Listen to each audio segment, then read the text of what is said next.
Next, we will continue day 4 with our next panel, Path Forward for APAC NewSpace. As a reminder, for the panel discussions, we will be accepting questions via Slido for those of you in person and via Event Hub for those participating online. For this, please search Slido or scan the QR code that will be shown. Once on the web page, use the access code ST in lowercase letters and 2021 in numbers to join the discussion. We will try our best to get through all the questions asked, but apologies in advance if your question is not answered. I would like to now introduce the panelists. Mr. Anthony Maffetz, Deputy Head, Australian Space Agency. Mr. Sang-Woo Shin, Senior Researcher, Korea Aerospace Research Institute. Mr. Anil Prakash, Director General, Satcom Industry Association, SIA-INDIA.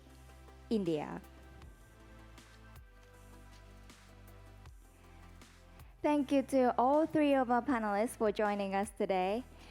Unfortunately, Mr. Mark Boget from Celefim cannot join this session due to the unexpected event. I'm sorry.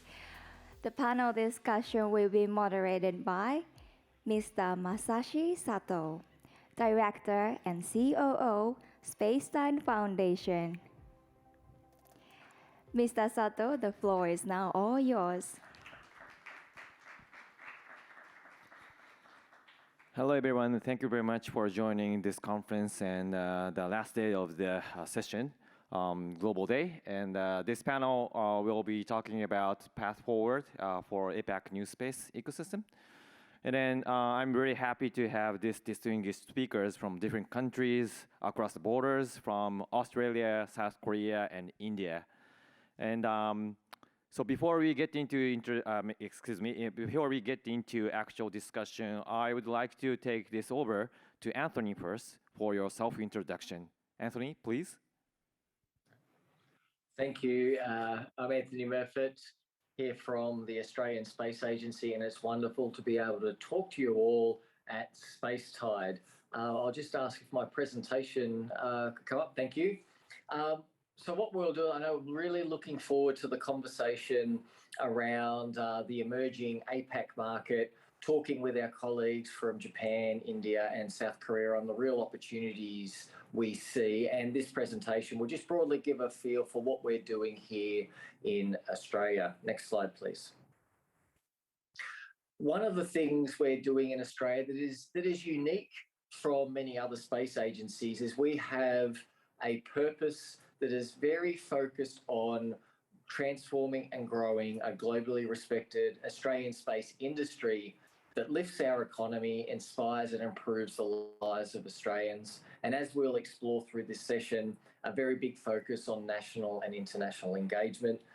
Our purpose is focused on the growth of the industry. And so as we look at the growing ecosystem, we're very much looking at how we can build our commercial sector to really explore and be part of what is going to be a great and exciting space economy going forward. And that is outlined by our very clear mission to triple the size of our space sector to 12 billion and create another 20,000 jobs by 2030. Next slide, please. Some of these facts you may be aware of, but in Australia, we've got a thriving space industry. It is now at 4.6 billion. It is growing at around 3% or just under.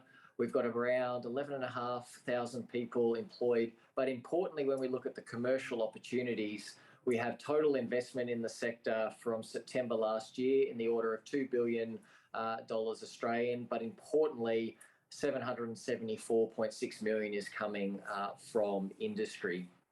Next slide, please. And to help create that environment, what we've been very clear on is what is the vision for Australia. We released a strategy and it outlined that we wanted to do some very key things. We want to work internationally.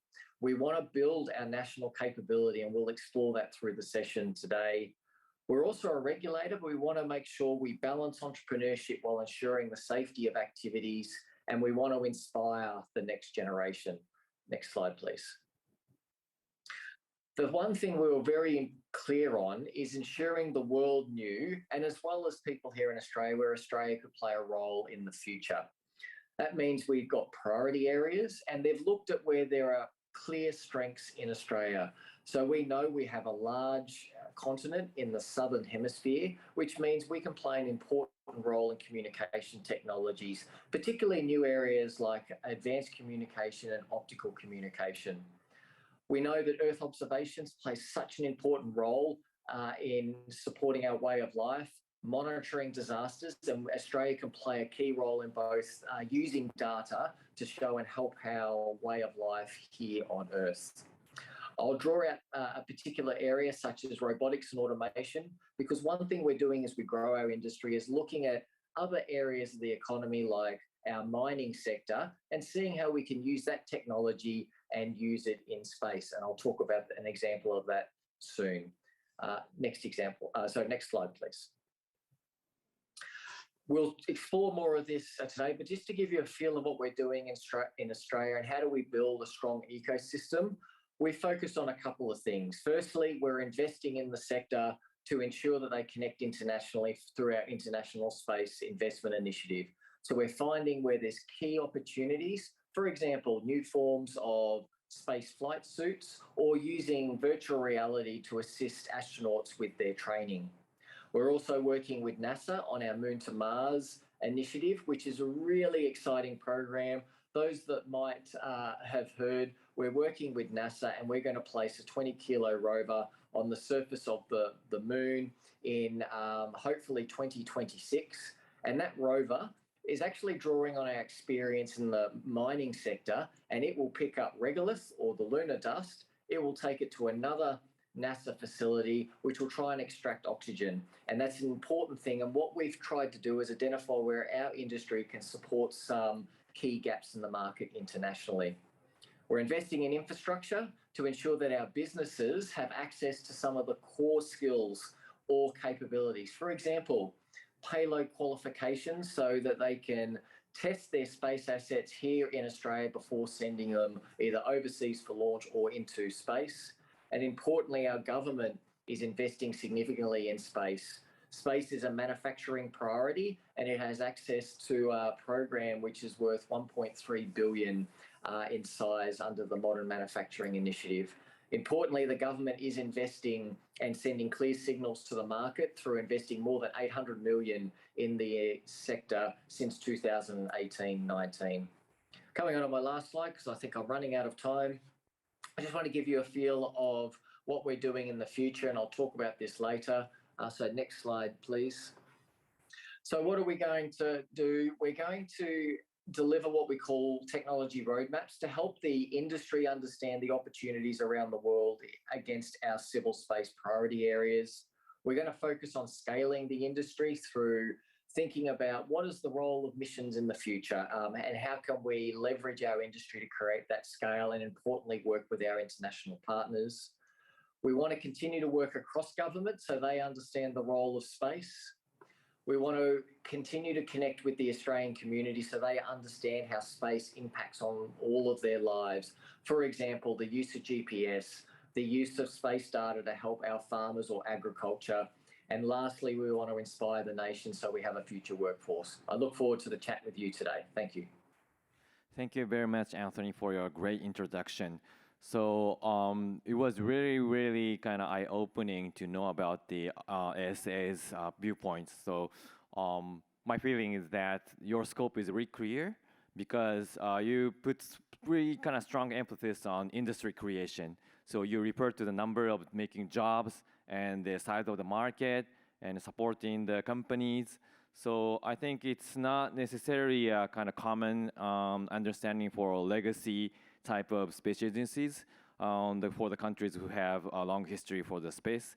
But I think Australia has a kind of new type of mindset. So that's why you guys taking a really kind of brand new mindset and taking a great action on the industry creation.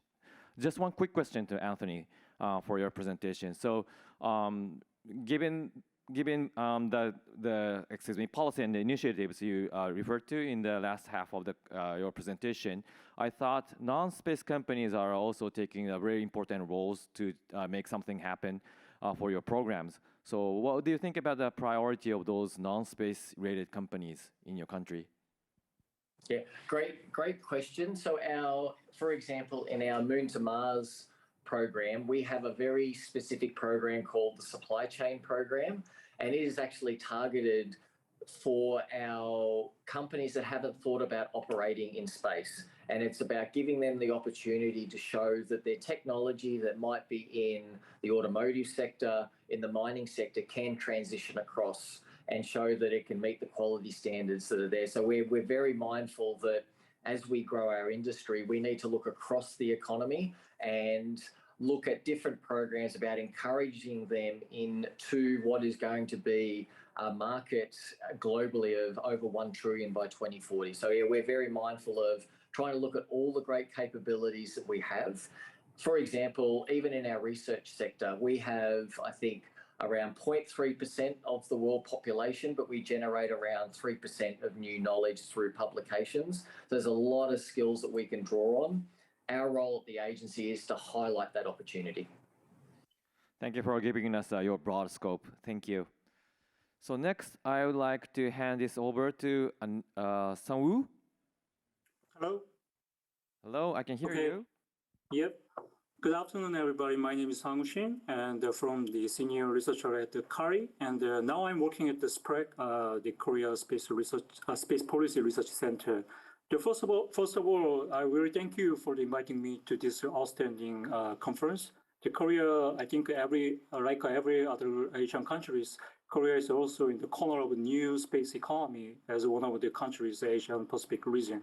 So we conducted several studies on these issues. So today I'd like to share some of our research on this presentation. Next, please. So before presentation, I would like to introduce my organization, the new organization, because it is a new player in the Korean the space industry or space ecosystem. So the SPREG is kind of the actor to conduct the space policy making. So it's located in the Sejong. The government of Korea has also located in the ministry and the agencies to Sejong. So we are very close to working with the government who are dealing with the space policy. So our mission is a three-part. The first one is the national space policy making, and the other one is international collaboration. So we are collaborating with the UN, United Nations, and the other international organization. And our last mission is about the commercialization of space. This is the topic of today, I think. So next, please. First, let me explain the landscape of the Korean space industry. The numbers are Korean currency. Therefore, if you consider the exchange rate with Japan, you can look at it without the last digit. The scale of Korea space industry has continued to grow over the last 10 years. Compared to the 2010, it can be seen that it has grown more than 4 times. So 2019, the size of space industry recorded 3.9 trillion Korea won last year. This probably around 380 billion Japanese yen. Please see the below yellow, bright yellow green at the bottom of each stick. Then it is total sales from the private sector. So you can see that it counts for the most of the entire space industry. In 2019, the private sectors are accounted for 84% of the total. So next, please. So it can be said that this has the deep relationship with the increase of the space firms in the Korea. As the number of the firm increased, the overall size of the space industry also increased. In the past 6 years, the number of space firms has increased from the 248 to 359. Next, please. I would like to go to in detail one more step. This graph is also follows if the space companies are divided by field. Look at the green. If you look at the green color, the companies that are engaged in the space application and services account for about 40% last 6 years. And the ground system and the launch vehicle manufacturer and the satellite manufacturer are in that order. Looking at the composition of the space industry, it can be seen that all sectors are going evenly without major changes last 6 years. Next, please. So this is the current status of a private firm in the Korean space ecosystem. Firms are located in the all segments of the space industry, the upstream and the downstream. But one important thing is that these companies are heavily involved in the government businesses, government space policy. So in other words, the companies are working with the manufacturer and the services planned by government policy. So the government space policy can be seen as the catalyst for their growth in the Korean last 10 years, more than last 10 years. So next, please. But companies that have appeared recently are doing businesses that are not related to government policies. This picture is about the report that we look up the beginning of this year and last year, and this work is collaboration with the ESPI. And there are about more than 30 new space companies in Korea. We found and we figured out the 8 very outstanding companies. These 8 companies you see now have their own space businesses. They are doing business upstream and downstream, and some companies have entered the global market, and while some plans to launch their product within 1 or 2 years later. Next, please. So I would like to explain the key feature of Korean's recent new space from 3 aspects. One is about the business model, and the other the innovation, technical innovation, and the last one is funding system. So first, let me explain the business model. It has its own the new space company has its own business model. So this seems to follow the trend of the space economy appearing in the US recently. So breaking the existing custom, the new business method is emerging in the space industry. So second, the private capital is following into the space industry. In Korea, it is very interesting phenomenon, and the business models are divided. Investors who have been the market ability are starting to pay attention. So several venture investments are being made in the small launch vehicle businesses.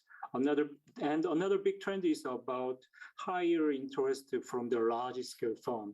So as you know, Korea is one of the countries where the large scale firms have the great influence in the domestic world, the global economy. So recently, some of the large scale firms have started to jump into the space industry.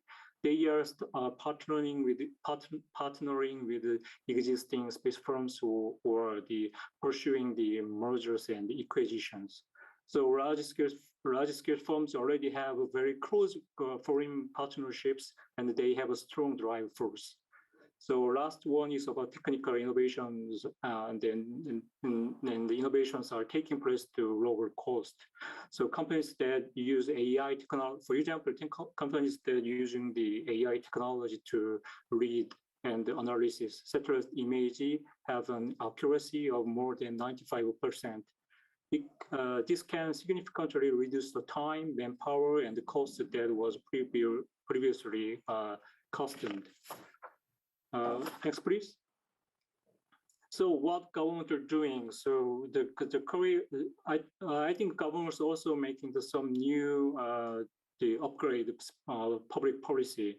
So we are focusing on the public demand and the market demand, and we provide more services, and we thinking about the institution to more market-oriented space industry, and the last one is we are thinking about the human resources. Next, please.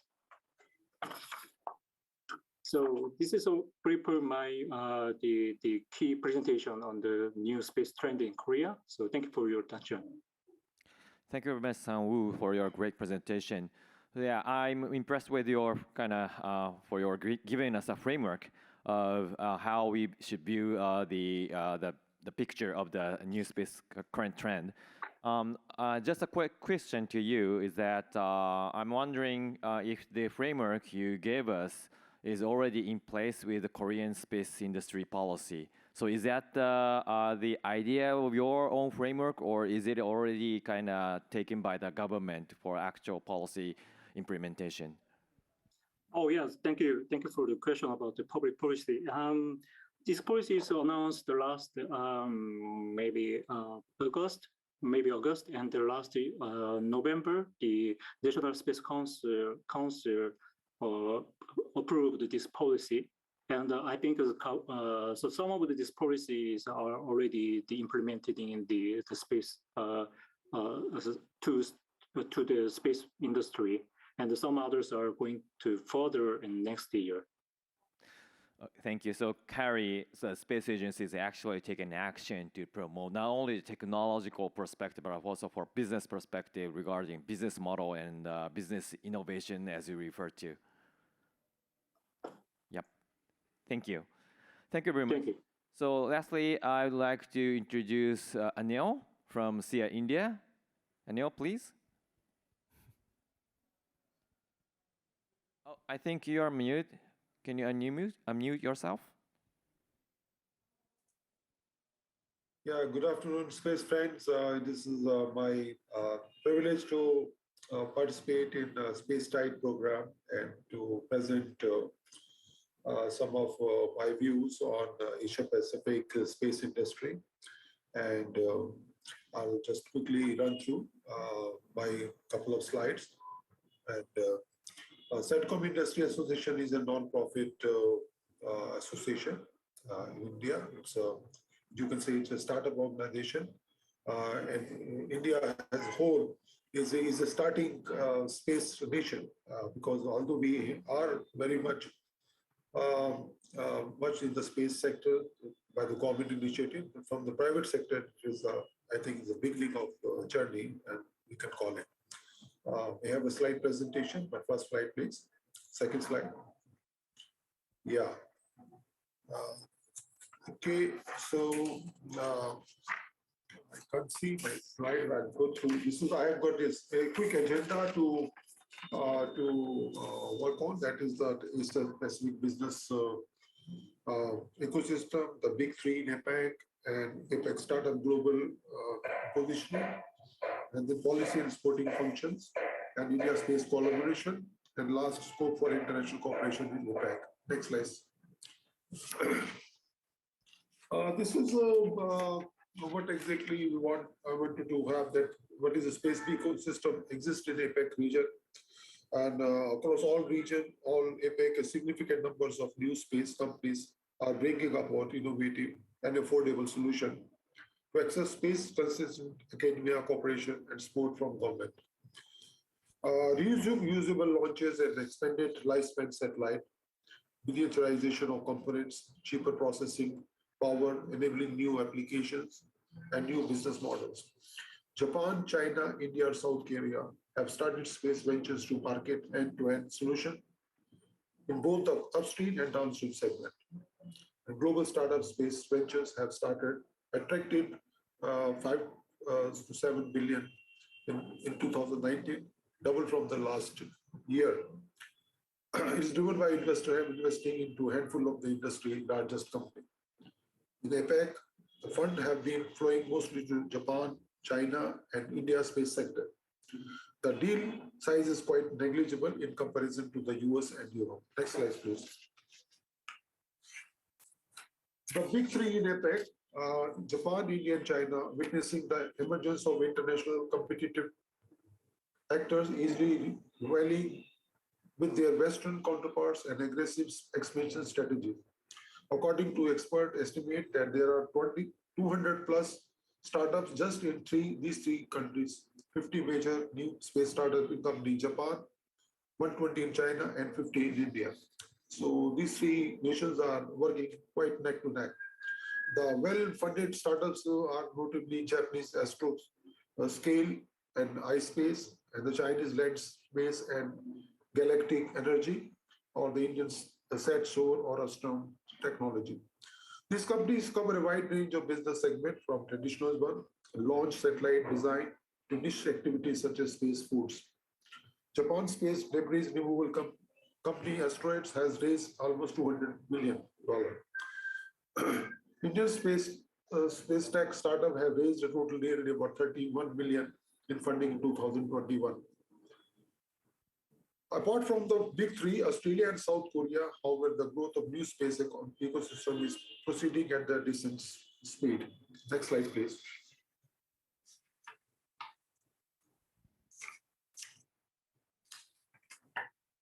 So this is the positioning, the global positioning of the big startups, and of course, in India rank in between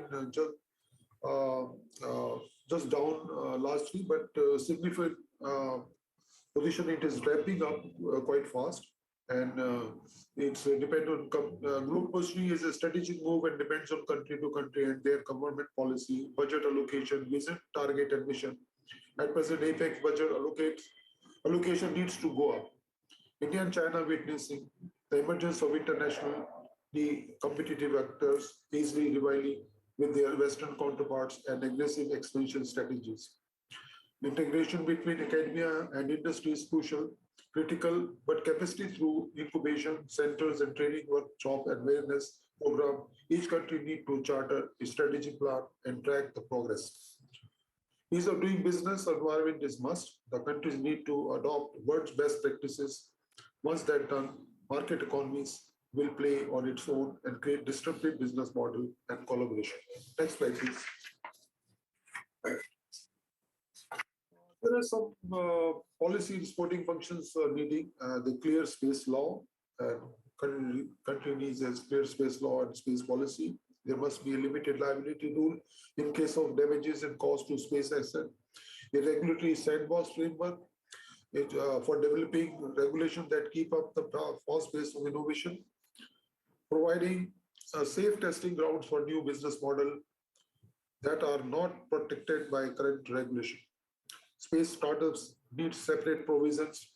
There should be a separate facility provision for startup that support them, giving flexibility at the premium. Access to space frequencies need to clarity on availing space frequencies to conduct trials, routine telemetry, telecommand, and payload data operations. Clear and single window mechanism. Need for single window startup-friendly licensing regime. Need for availing short-term experimental license for the universities for their satellite missions. Funding support. Need a steady flow of funds to turn the innovative and disruptive ideas into reality. Access to non-dilutive funding to start building prototypes and demonstrate proofs of concept. Big firms can help the startups and set aside some funds in line of CSR, corporate social responsibility. These are the key taken for India this ecosystem. Next slide, please. Here it will be international cooperation in APEC region is the need of hour, and this firstly the global cooperation is not cooperation is required, not a competition. It is future for space industry in APEC region. There must be a well plan on how partnership between economies would meet the country's pledge to increase its share of the global space industry. Investors are looking at the grand opportunity that some of these markets possesses here, events to collaborate investors and startups. Collaboration amongst all stakeholders, government, industry, academia, association, research institutions, and space lawyers and astropreneurs. Most of the countries in APEC need clear and facilitating Space Act. Before companies can launch any space project, they need to work with government regulators. Nearly 170 million pieces of space debris are floating in Earth orbit as a result of surge in satellite launches since 2004. Now the conversation is no longer about just exploring the space, but also clearing up space debris. The market opportunity for space junk removal is huge. The global space debris monitoring and removal market size is USD 803 million in 2020 is likely to reach close to 1.3 billion in 2028. The country must work together to grab a slice of this pie.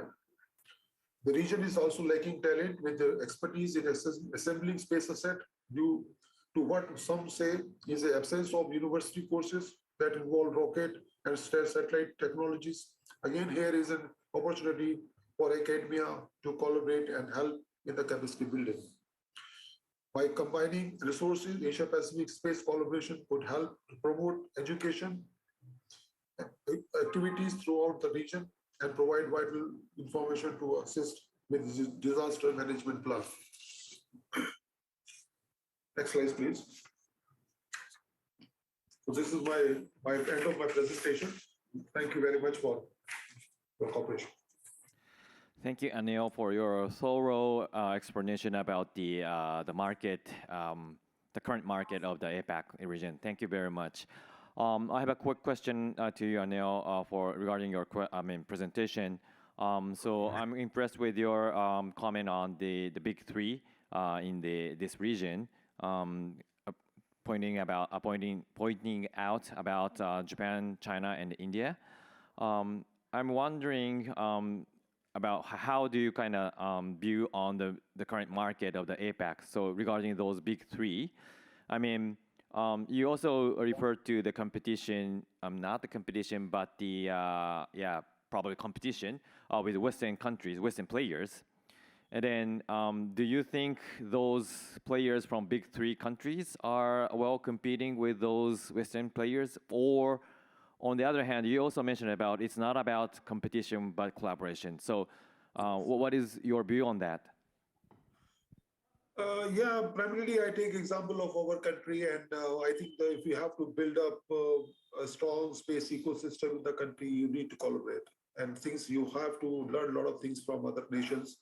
And so some of the nations are in advanced stage. In private sector, I must say, in the government sector, it's definitely India is in the league of nations, of 6 large nations. But in the private sector, we yet to grab on the market, and collaboration is need of our. Like the thousands of LEO satellite constellations are going up in the sky, and there is definitely need for the Indian companies to collaborate with them, whether in terms of the telemetry, in terms of the manufacturing of those satellites, or on any sort of collaboration in ground segment, or in the midstream or upstream or downstream. All these activities are definitely needing closer collaboration. So I feel very strongly that we need to collaborate, not to we hardly have anything to compete, right? This one, and similarly. We also have to take care of the homogeneous space activities around the world, because we see in our neighboring countries, some of the African countries are deprived with the satellite technology. I think we also have to, when we come say about the APAC region collaboration, I think we also have to get into global cooperation to help those countries to bring their own satellite ecosystem in their respective countries. Thank you. Thank you very much. I think, yeah, space debris is one of the really critical topics, and I think you have a really kind of huge concern about the satellite ecosystem. So, yeah, we need to kind of tackle with it, collaborating each other. Thank you very much. So we will be getting back to that point later. Thank you. So, lastly, before we get into the actual discussion, I also want to make some short speech with my slides. Thank you. So just to kind of make everybody on the same boat, I would like to talk a little bit about the scope of APAC market, although many of our speakers are already touching to it. But so these are the numbers about the broader scope of the APAC market. So we've been in this region developing all kinds of fundamental infrastructures, from launch capability to policy entity like space agencies. And nowadays we have almost like 300 startups in this region. So like an ecosystem itself has been kind of growing rapidly. And also in terms of the market itself, there is kind of various kinds of uniqueness in this area compared with other continents. due to the rapid growth of the economy, and also, unfortunately, we do have some natural disaster risks. So those elements brought up all kinds of business chances to make things better, to make a better society. So these are the things that we, as a company or government, we want to put focal points on. So this is a unique point of APAC space companies to tackle with. And if you talk about business ecosystem, as I talked with Anthony earlier, I think the unique point of the thing in APAC is that we have been having a lot of brand new space agencies and players in this region. And a traditional space industry structure is no longer common in this field. So this is the combination of the traditional space industry and the new space type of industry structure. So on the left-hand side, this is kind of rather conventional type of structure, which is a top-down approach from the government to the private entity. However, for the brand new space ecosystem, everybody in the same kind of flat field. Everybody is in a fair, equal relationships, creating new business models or new legal actions. So as we discussed earlier for the Australian case, since some of new space entering countries are promoting this kind of new ecosystem by labeling government as one of the supporting function to promote this new industry creation. So I think we can talk a little bit about this later. And then one of the parts of the players, of space startups, as I mentioned earlier, we do have almost 300 numbers of startups here in APAC, and I think they are bringing a new values to the industry and the society in this region. And sorry, I'm missing South Korea in this diagram, but one of the unique point of this is that many of the regional countries in this area has been developing all kinds of space industry promoting policy rather than being a mission owner of the space mission. So of course, some of them are still being mission owners, but on the other hand, they do putting a lot of efforts to support industry by developing all kinds of supporting function and supporting policy and initiatives. So we should get back to this point later as well. So for the key question number one, I guess some of you have already touched this point in your presentation already, but I would like to repeat this question again. So I want to hear from each of you of your view on APAC space market at this moment, and especially about the uniqueness of the market in this region compared with other areas and the leaders of the market. So I think, Sungwoo, can you please answer the question? Yeah, let me answer the second question first. I think Japan and China and the India big series are leading the market, and Korea is lagging behind them. So this is the answer of the second question. And the first one is about what are the importance or the uniqueness of the coming next year or in the Asian, the Pacific region in the space, in terms of the space industry. I think it's not a new trend, but I think there will be more partnership between private companies across the countries, particularly in the between the Asian countries. Because I would like to say about the Korean issues, because that is the leg of the domestic market. The government is also trying to expand the domestic market, but there's always a limitation. So, and the private companies are trying to find and seeking more larger market. So in most countries, government contracts are too small to sustain commercial space activity, not even the Korea. So if the space industry is to grow in this place, it has to explore the overseas market. So I think there's a partnership in the next year, and this is one of the uniqueness in the Asian country, I think. So thank you. So one quick additional question is that why the government put eyes on the space industry to grow the market? So there should be other business fields as well. Why space? Because there's I think, two aspects. One is more traditional, and the other one is more new aspect. The traditional aspect is about the space is kind of the future technology. So government trying to invest the future technology for the next generations, the economic growth or the country's global power.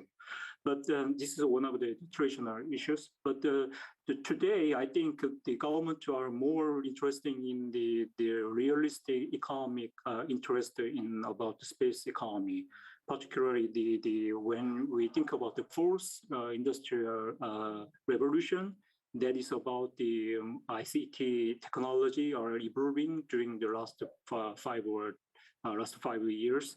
So this could be more useful to make space activities and more cheaper and more cost-effective space activities.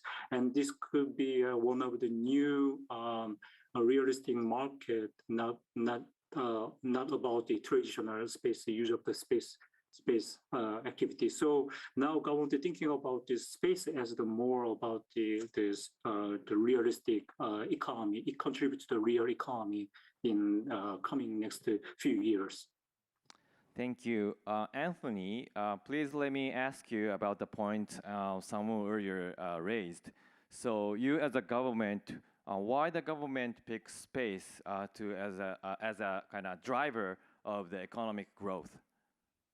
Yeah, and I think it with what Sang Woo said, similar things here in Australia. So as there's a huge market globally, 1 trillion by some estimates by 2040. But importantly, we're using space technologies every day. And as we look over the next 20 years, space is going to be integral to everything we do. We use the timing aspects, satellites for financial transactions. We're going to use global positioning systems or things like QZSS to support where we find our way to work, or the automation of vehicles. Technology such as satellite-based augmentation system, which gets that resolution down to 3 centimeters if we combine it with cell or mobile technologies, means we can support the healthcare sector with those that are visually impaired. So there's huge opportunities. So I think that space is going to help other areas of the economy. So it's that economic piece. It's also the public safety and security. So we use Earth observations from satellites in Japan. I know with tsunamis, Himawari 8 at the moment is instrumental in supporting and making sure you have a good understanding of what's happening in the region as it relates to our meteorological data. So I think there's just so many important things why governments now want to invest, ensure that they can support their ways of life. But importantly, it also has strong manufacturing base. And one of the other things I think is important is that when we work on space technologies, we're looking at artificial intelligence, we're looking at IoT, we're looking at the use of quantum technologies. And the fact that space brings all that together as an enabler, it allows an economy to pivot as well. So if we look at COVID-19, facing the challenges, there are areas of the space sector that are able to pivot and support. So it means that businesses actually can diversify their portfolios. And lastly, space inspires. So everyone loves the allure of space and the fact that we're going to use it more and more. And I look at our Indian colleagues with missions such as the Gaganyaan. These things inspire people, and they really want to get in. We want to inspire the businesses. Thank you very much. I think one of the keywords you raised was enabler. So space could be an enabler for all kinds of other industries. So that makes really benefits to all kinds of people in the society and economy. Thank you very much. Neil, do you have any comments on such a kind of enabling aspect of space business in APAC? Could you please Could you please unmute? Again, I will take the example of India because India is such a large, populated, and geographically quite wide nation. Satellites play a very important role and is proven. Of course, initially it has been playing an important role for reaching out to home, on the broadcasting, entertainment, and later connecting in the financial sector through the dispensing of the money from the ATMs. Then third is the connecting the digital cinema because now there is no need for sending those spools of those film rolls and sending to the theaters, which are now that they can reach out to 3,000 screens a single shot. So that's the successful example in India. But still, 53% of rural population is not connected with the digital connection. They don't have 3G, 4G connectivity. They are still dependent heavily on 2G. So I think satellite definitely play a major role connecting them and bringing them to much needed information or government to citizen programs. Recently the government has come out number of policy initiatives which trigger the proliferation of the satellite uses. Of course, the bandwidth factor is play an important role. Industry and the government working hand to hand to how we can bring down the cost of the bandwidth. So at least the common man can use it freely. So that is that's the area we are working on. And I think privatization is the key of the things, and the government is already paving the way for the liberalization and privatization of the Satcom sector. So this is the thing, and I think that we have a learnings to take from the other APAC countries, how well they are using satellite system for the public goods.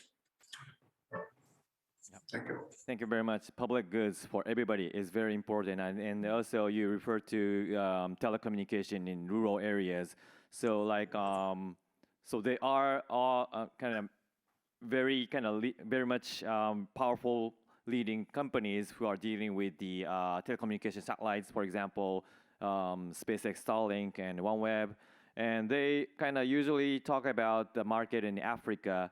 But when you take a look at the market size of the APAC, who are not able to get connected to the internet, the number is pretty much close. So we do have huge market for telecommunication in Asia and Asia Pacific. So I think this is, of course, a big market that a local company as well can tackle with. Thank you very much, Anil. So let me go to the next question since we are running out of time in a way. So I would like to skip some of the questions since you've already talked about that earlier. So yeah, let me stick with this question, number 3. So I would like to hear your suggestion about the policy. Here, what I mean by policy is not limited to the policy by the government, but the policy by all kinds of stakeholders, including nonprofit, private sector, even individuals or investors, for example, whatever, whoever. So what kind of policy or supporting function is needed to form a practical business ecosystem? So, a better business ecosystem in this area. And I also want to hear about your opinion, who should take the initiative to make it? So from anybody of you, please raise your hand if you have any comment. Who comes first? Yeah, I can start. So I think when looking at that question, I think for the whole space sector, I would encourage everyone to explain how we use space every day, because I think still as we look at new markets, there is more we can do to explain how important space is to our everyday lives. We heard from Anil around it. In India, it's helping agriculture, it's helping people connect. And the more we tell that story, it means more people understand there's a business opportunity. So I think it's really starting with the public communication. That's what we started with. And I think that's the sector as a whole, from academics, businesses and government, telling that story, because it really reinforces why we need to invest. I think the other things that are really important Now, if I take the concept of Australia, so we're an emerging market, we're looking at opportunities. We know there are big established players in the around the world. What's important for us is we're trying to understand the gaps in the market, and importantly, where we can match our capability, so where we have strengths, and then supporting where there's gaps in the market so that our businesses can integrate into supply chains. And so the role the government can play is, one, having agreements with our counterparts agencies. So we recently signed an agreement with the Republic of Korea. We have agreements with India, and we have agreements with Japan through JAXA. And it really is to forge that collaborative environment so our businesses can engage. And I think that's a really important to open up and make sure we open those markets internationally so businesses can collaborate. And the last thing I'd just touch on would be making sure we have those rules and norms about how businesses are going to operate in space. I think the certainty that provides in having those behaviours, but importantly also the role of standards, I think is some really important areas.